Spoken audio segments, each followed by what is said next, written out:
पश्चिम बंगाल में चुनाव के बाद हिंसा का दौर लगातार जारी है। बीजेपी नेता शुभेंदु अधिकारी के पीए चंद्रनाथ रथ की बीती रात गोली मारकर हत्या कर दी गई। नॉर्थ 24 परगना के मध्यम ग्राम से सिलीगुड़ी की तरफ जाते वक्त नेशनल हाईवे पर एक कार और एक बाइक पर आए हमलावरों ने चंद्रनाथ रथ की कार रुकवाई और बिल्कुल करीब से 4 राउंड फायर किए। छाती और सिर में गोली लगने से वो गंभीर रूप से जख्मी हो गए। चंद्रनाथ और उनके ड्राइवर को अस्पताल ले जाया गया, जहां डॉक्टरों ने चंद्रनाथ को मृत घोषित कर दिया, जबकि उनके ड्राइवर का इलाज चल रहा है। चंद्रनाथ रथ पर हमले की खबर मिलते ही अस्पताल पहुंचे शुभेंदु अधिकारी ने चंद्रनाथ पर हमले को प्री प्लान्ड मर्डर करार दिया और कहा कि ये टीएमसी के 15 साल के महाजंगल राज का नतीजा है। बीजेपी अब यहां के गुंडों को खत्म करने का काम करेगी।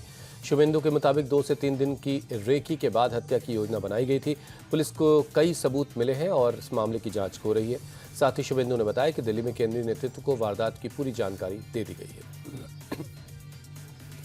चंद्रनाथ की मौत की खबर मिलते ही केंद्रीय मंत्री सुकांत मजूमदार समेत बीजेपी के 20 से ज्यादा विधायक अस्पताल पहुंचे। सुकांत ने घटना पर शोक जताते हुए कहा कि हमले में शामिल दोषियों को बख्शा नहीं जाएगा। कानूनी प्रक्रिया के तहत सभी को सजा मिलेगी। अस्पताल पहुंचे बीजेपी के कार्यकर्ताओं ने टीएमसी पर चंद्रनाथ की हत्या का आरोप लगाते हुए जमकर नारेबाजी की।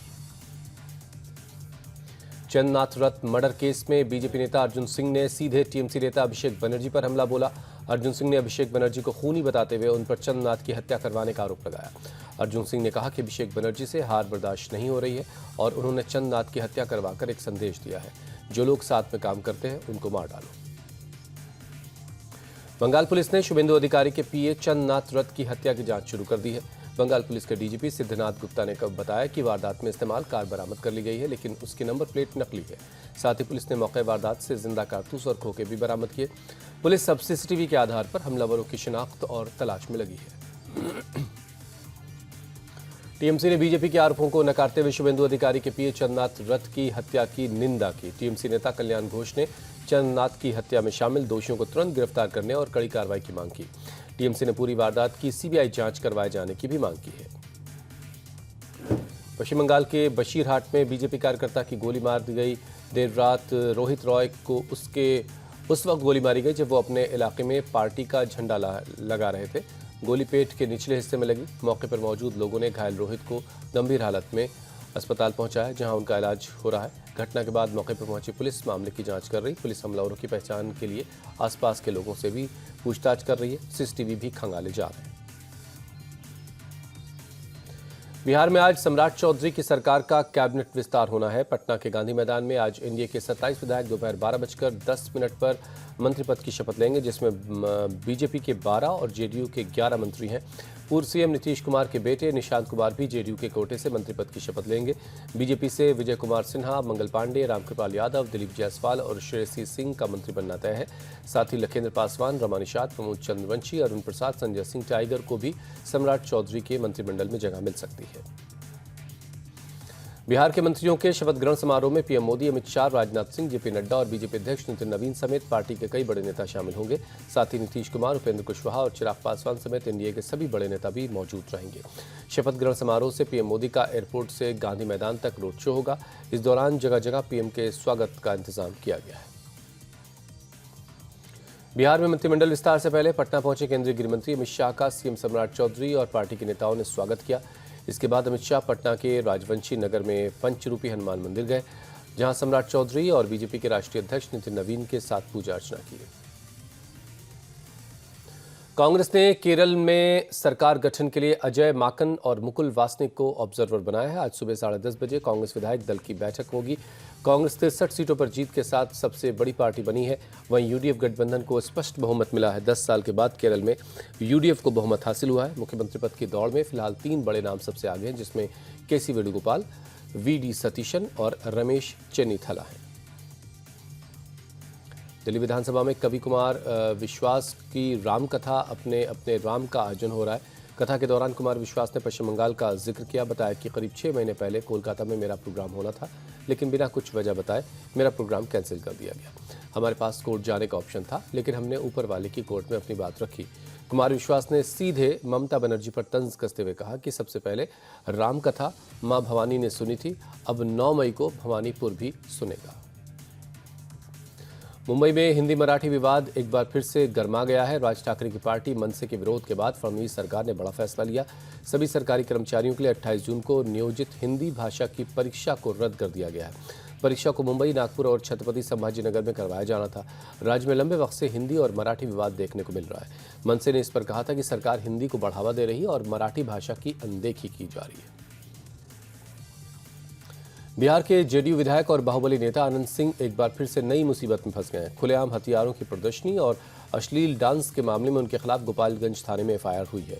अनंत सिंह और मगही गायक गुंजन सिंह समेत कुल 9 लोग नामजद हैं। कई अज्ञात लोगों की भी पहचान की जा रही है। आरोपियों की तलाश में पुलिस जगह जगह दबिश दे रही है। ये मामला 2 मई का है, जब जेडीयू विधायक गोपालगंज में एक जनेऊ समारोह में शामिल होने के लिए पहुंचे थे। भारतीय सेना ने ऑपरेशन सिंदूर के 1 साल पूरा होने के मौके पर एक आधिकारिक वीडियो जारी किया। चीफ ऑफ डिफेंस स्टाफ के नेतृत्व में सेना ने रात ठीक 1:05 पर ऑपरेशन सिंदूर की घटनाओं से जुड़ा एक वीडियो शेयर किया। इंटीग्रेटेड डिफेंस स्टाफ ने सोशल मीडिया पर वीडियो को जारी करते हुए लिखा, ऑपरेशन सिंदूर में न्याय मिला, सटीक कार्रवाई, अमर स्मृति, ऑपरेशन सिंदूर जारी है। भारत कुछ नहीं भूलता, भारत कुछ माफ नहीं करता।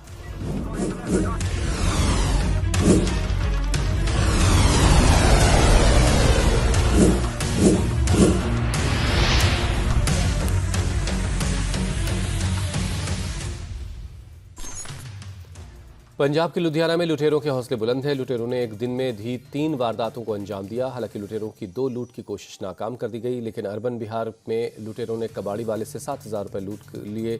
सीसीटीवी में कैद हुई लूट की वारदात। बदमाशों ने डिलीवरी बॉय से भी लूट की कोशिश की, लेकिन उसके शोर मचाने पर लुटेरे फरार हो गए। लुटेरों ने एक शख्स से मोबाइल फ़ोन छीनने की कोशिश की, वहाँ भी शोर मचाने के बाद लुटेरे भाग गए। 3 घटनाओं में से लुधियाना में कानून व्यवस्था पर सवाल खड़े हो रहे हैं। एमपी के इंदौर में सड़क हादसे में एक लड़की की मौत हो गई। पितृ पर्वत के पास तेज रफ्तार पिकअप ने स्कूटी को टक्कर मार दी। इस हादसे में स्कूटी सवार 2 लड़कियां हवा में उछलकर गिरी। टक्कर में एक लड़की की मौके पर ही मौत हो गई, जबकि उसकी दोस्त दूसरी लड़की गंभीर रूप से घायल है। बताया जा रहा है कि दोनों लड़कियां पितृ पर्वत घूमने गई थीं। इस दौरान यह हादसा हुआ। फिलहाल पुलिस की टीम मौके पर पहुंचकर हादसे की जांच कर रही है। पुलिस ने पिकअप गाड़ी को जब्त कर लिया है।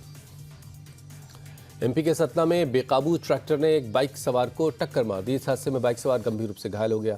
तेज रफ्तार से आ रहे ट्रैक्टर ने रॉन्ग साइड में जाकर ये टक्कर मारी। हादसे के बाद इलाके में अफरा तफरी मच गई। बाइक सवार का आधा शरीर ट्रैक्टर के पहिए के नीचे दब गया। मौके पर मौजूद लोगों ने रेस्क्यू कर उसको बाहर निकाला। घायल की शख्स की हालत नाजुक बताई जा रही। मौके पर पहुंची पुलिस ट्रैक्टर चालक की तलाश कर रही। हादसे की तस्वीर पास के सीसीटीवी में कैद हुई है। यूपी के ग्रेटर नोएडा में बदमाशों ने एक शख्स की गोली मारकर हत्या कर दी। शादी समारोह से देर रात वापस लौट रहा था वो। पहले से घात लगाकर बैठे बदमाशों ने रास्ते में रोककर उसे गोली मार दी। हत्या के बाद बदमाश फरार हो गए। बताया जा रहा है कि घर के बाहर कूड़ा फेंकने को लेकर कुछ झगड़ा हुआ था। इस घटना के बाद मौके पर पहुंची पुलिस ने शव का पोस्टमार्टम के लिए भेज दिया। घर वालों ने हत्या को लेकर शिकायत दर्ज करवाई है। पुलिस आरोपियों की तलाश में लगी है। यूपी के ग्रेटर नोएडा में सड़क हादसे में 5 साल के एक मासूम की मौत हो गई। घर से बाहर निकली बच्ची को तेज रफ्तार बाइक ने टक्कर मार दी। बच्ची को बचाने के चक्कर में बाइक सवार ने अपना संतुलन भी खो दिया। टक्कर के बाद बाइक नाले में बाइक सवार गिर गया। बाइक सवार को भी चोटें आई हैं। हादसे का सीसीटीवी सामने आया। हालांकि हादसे को लेकर बच्ची के परिवार वालों ने कोई शिकायत नहीं की। यूपी के गाजियाबाद पुलिस ने लोनी इलाके में हुई एक हत्या की गुत्थी को सुलझा लिया है। 11 अप्रैल को 80 साल के एक बुजुर्ग की हत्या हुई थी। बेटा ही अपने पिता का हत्यारा निकला। बेटे ने गर्लफ्रेंड के साथ मिलकर ये साजिश रची। पुलिस ने बेटे और उसकी प्रेमिका को गिरफ्तार कर लिया। बताया जा रहा है कि पिता ने बेटे को संपत्ति से बेदखल कर दिया था, जिसके बाद से बेटा गुस्से में था और उसने ये साजिश रची। हत्या में शामिल तीसरा साथी फरार है। पुलिस उसकी भी तलाश कर रही है। यूपी के बुलंदशहर से ट्रैक्टर से हमले की एक तस्वीर आई, जहां दबंगों ने एक परिवार पर ट्रैक्टर चढ़ा दिया। मामूली विवाद में ट्रैक्टर चढ़ाकर मारने की कोशिश की गई। दोनों पक्षों के बीच जमकर मारपीट हुई और पत्थरबाजी हुई। ट्रैक्टर चढ़ाने का वीडियो वायरल हो रहा है। इस हमले में एक ही परिवार के 3 लोग जख्मी हो गए। पीड़ित परिवार ने थाने में शिकायत दर्ज करवाई है और आरोपियों के खिलाफ कार्रवाई की मांग की है। यूपी के मऊ में बारिश के साथ आंधी और तूफान का कहर देखने को मिला। खीरी बाग इलाके में पेड़ और बिजली के खंभे गिर गए। खंभा गिरने से इलाके में अंधेरा छा गया। पेड़ के आसपास खड़े लोगों ने किसी तरह अपनी जान बचाई। गनीमत ये रही कि हादसे में कोई जनहानि नहीं हुई है। ये इस खौफनाक मंजर का वीडियो सीसीटीवी में कैद हुआ, जो अब सोशल मीडिया में तेजी से वायरल है। प्रशासन ने लोगों से सतर्क रहने की अपील की है। अमेरिकी राष्ट्रपति ट्रंप ने जल्द ही ईरान के साथ किसी समझौते की उम्मीद जताई है। ट्रंप ने कहा कि ईरान के साथ पिछले 24 घंटे में काफ़ी सकारात्मक बातचीत हुई है। वो डील करने के लिए बेताब हैं और हम भी इस दिशा में देख रहे हैं कि क्या हो सकता है। राष्ट्रपति ट्रंप ने कहा कि ये बिल्कुल साफ है कि ईरान न्यूक्लियर हथियार नहीं रख सकता। ईरान की राष्ट्रीय फुटबॉल टीम वर्ल्ड कप में हिस्सा लेगी। ईरान के विदेश मंत्रालय के प्रवक्ता इस्माइल बघाई ने बताया कि ईरान की राष्ट्रीय फुटबॉल टीम घूमने के लिए अमेरिका नहीं जाएगी, बल्कि हम वहां वर्ल्ड कप में शामिल होने के लिए जाएंगे। बघाई ने फीफा से ईरानी टीम के लिए उचित और ज़रूरी सुविधा मुहैया करवाने की अपील की है और कहा कि फीफा के नियमों के मुताबिक ये मेज़बान देशों का दायित्व होगा कि बिना किसी पूर्वाग्रह के सभी टीम को ज़रूरी सुविधाएं मुहैया करवाई जाए। अमेरिका, मैक्सिको और कनाडा की मेज़बानी में 11 जून से 19 जुलाई तक चलने वाले फीफा वर्ल्ड कप में 48 देश शामिल हो रहे हैं। आईपीएल 2026 का आज 50वां मुकाबला लखनऊ सुपर जायंट्स और रॉयल चैलेंजर्स बेंगलुरु के बीच खेला जाएगा। दोनों टीमों के बीच में मुकाबला लखनऊ के इकाना क्रिकेट स्टेडियम में शाम 7:30 बजे होगा। एलएसजी ने मौजूदा सीजन में 9 मैच खेलते हुए सिर्फ 2 मैचों में जीत हासिल की और पॉइंट टेबल में 4 अंकों के साथ सबसे आखिरी पायदान पर है। दूसरी तरफ आरसीबी का मैदान पर शानदार प्रदर्शन जारी है। आरसीबी ने अब तक 9 मैचों में से 6 जीते हैं। आरसीबी पॉइंट टेबल में तीसरे नंबर पर है। आईपीएल 2026 के 49वें मुकाबले में सनराइजर्स हैदराबाद ने पंजाब किंग्स और 33 रनों से हराया। सनराइजर्स हैदराबाद की टीम ने पहले बल्लेबाजी करते हुए 235 रन बनाए, जिसे चेस करने उतरी पंजाब किंग्स की टीम 202 रन ही बना पाई। पंजाब किंग्स की तरफ से कूपर कोनोली ने 107 रनों की नाबाद पारी खेली, तो वहीं सनराइजर्स हैदराबाद के लिए ईशान किशन और हेनरिक क्लासन ने अर्धशतक की पारी खेली। इस जीत के साथ पॉइंट टेबल में हैदराबाद टॉप पर पहुंच गई है, जबकि पंजाब किंग्स दूसरे पायदान पर खिसक गई। आरसीबी तीसरे स्थान पर है और राजस्थान चौथे पायदान पर है। पूर्व भारतीय क्रिकेटर शिखर धवन बुधवार को गुरुग्राम पहुंचे, जहां उन्होंने अपनी पत्नी सोफी के साथ मैरिज रजिस्ट्रेशन करवाया। दोनों विकास सदर स्थित रजिस्ट्रार ऑफिस में शादी से जुड़े दस्तावेजों पर दस्तखत करने के लिए पहुंचे। इस दौरान शिखर के परिवार के लोग और एक पंडित भी मौजूद थे। शादी पंजीकरण की सभी औपचारिकताएं पूरी होने में करीब कुछ वक्त लगा, जिसके बाद दोनों को मैरिज सर्टिफिकेट सौंप दिया गया।